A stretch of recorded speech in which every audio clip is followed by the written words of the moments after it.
প্রশ্ন করেছেন, আসসালামু আলাইকুম রহমতুল্লাহ বরকাত। ওয়ালাইকুম সালাম রহমতুল্লাহ বরকাত। সম্মানিত শেখ, আমার পিরিয়ড 5-6 মাস যাবত হচ্ছে না, এটার জন্য ওষুধ চলমান আছে। গতকাল দেখলাম হালকা লাল রক্ত যাচ্ছে সাদা স্রাবের সাথে, কিন্তু আবার বন্ধ হয়ে গিয়েছে। এখন সাদা স্রাব যাচ্ছে শুধু, কিছুদিন আগে আরো একবার হয়েছে এমন।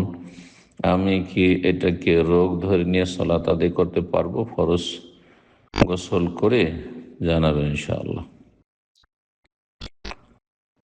এই যে পিরিয়ড হচ্ছে আর তাতে যেটা বর্ণনা দিলেন সেভাবে প্রথম হলো, আর তারপরে সাদা সারাবে, তার সাথে লাল আসছে, যতক্ষণ লাল আসছে তখন মাসিক ধরতে হবে।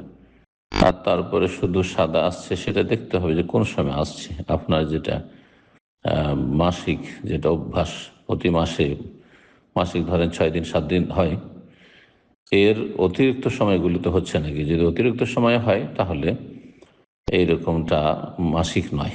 যে কন্যা নাউদ্দুল কুদরাতা ও সুফরাতা বাদাত তোহরে সাইয়া, সাহাবিয়া বলছেন যে আমরা পবিত্রতার পরে, অর্থাৎ মাসিক বন্ধ হয়ে গেছে বা মাসিকের সময় যেটা আমাদের প্রতি মাসে 6 দিন 7 দিন 8 দিন 10 দিন, সেটা শেষ হয়ে যাওয়ার পরে যদি সেটা মাটির রং হইতো, মেটলের রং হইতো, অথবা হলুদ বর্ণ হতো, তাহলে সেটাকে আমরা মাসিক গণ্য করতাম না।